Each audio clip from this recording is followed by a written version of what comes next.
அனைவருக்கும் வணக்கம் தோழர்களே. அதாவது சீமான் திராவிடத்தில் தான் அழிஞ்சோம் அப்படின்ட்டு வீரவசனம் பேசிக்கிட்டு இருக்காரு. அவனை மாதிரி காசுக்கு பழப்பு நடத்துகிற ஒரு தமிழின துரோகியை பார்க்கவே முடியாது. தமிழீழத்தில் கருணா ஒரு துரோகி என்றால் தமிழ்நாட்டில் சீமான் மிகப்பெரிய ஒரு இனத்துரோகி.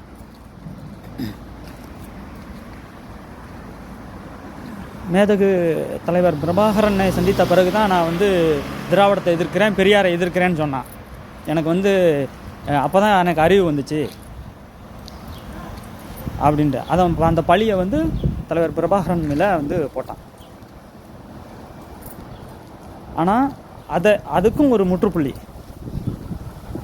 அவன் சீமான் சொல்கிறது அதுவும் பொய்யா போச்சு.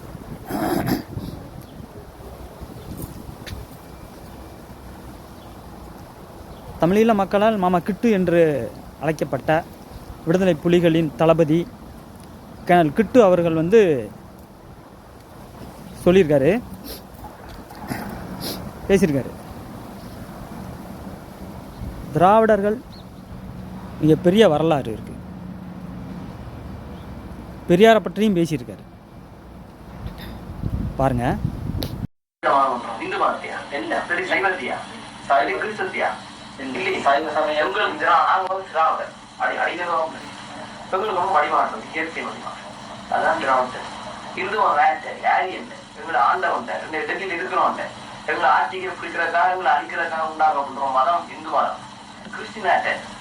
ஒதுக்கினேன் உள்ளாந்தேன் தன் ஆடையத்துக்காக தன் ஆட்சிக்கு எதிராக மக்கள் திரும்ப கூடாண்டாக்காக சொல்லப்பட்டமாங்க.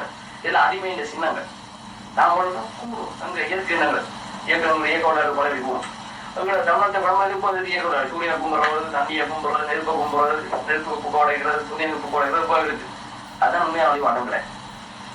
ஆரியன் இங்கே கடை படிப்பாங்க. ஆரியன் நிறைய அங்கிருந்து வந்துடுவான். ஆரியன் இங்கிருந்து வரான், ஜெவனிருந்து வரான், இந்து மாத்திரம் வரான். மெட்ராஸ் நிற்கிது, நிறைய மெட்ராஸ் நிற்கிது. மெட்ராஸ் பெரியார் இல்லாமல் இருந்தால் அங்கே துறைஞ்சிருக்கும். பெரியார் வந்தால் யாரையும் ஆதிக்கம் உடைக்கப்படுது. அவன் இந்து மதமே எங்களை ஆக்கிரமித்த மதம், அழிக்க வந்த மதம், அழிக்கிற மதம். ஆனால் கமிச்சிவாங்க கூடம் போட்டுருவோம். என்ன தமிழுக்கு ஒரு கடவுள் உண்டாக்கிட்டா அடக்கம். நீ தமிழ்தான், நீ தமிழ்ந்த கடவுள்தான், நீ தமிழ்ந்த கடவுள், நீ தமிழ் கடவுள் சொல்லி உங்களுக்கு அழகான பேர் சொல்லி நீ அந்த நல்ல புத்தகத்துக்கு போல்காருக்கு காங்க தெரியும். போல்காட்டு காங்கான்னு சொல்லி பிராமின் தான் அதுதான். அதை படித்தா பேச மாட்டேன். இந்து மதம் மதம் இல்லை, கிறிஸ்தவ மதம் மதம் இல்லை. எங்களுடைய ஆக்கிரமித்த அடிமை இந்த சின்னங்கள், எங்களை ஆக்கிரமிப்பாளர்களாக எங்களுக்கு கொடுக்கப்பட்ட கொடைகள் நம்பி கொண்டிருக்கு. அவர்கள் எப்படி வைக்கிறாங்க? பிராமணர், சத்திரியர், சூத்திரர், வைசியர் வைக்கிறான். வைசியர், சூத்திரர் இந்த மூன்று தானே தான் இருக்கிறான். சத்திரியன்றது தான், பிராமணன்றது தான், வைசியன்றது தான். நாங்கள் சூத்திரர், வேறத்தான் அடிமைகள். அது சத்திரம் அது அதனால இப்போ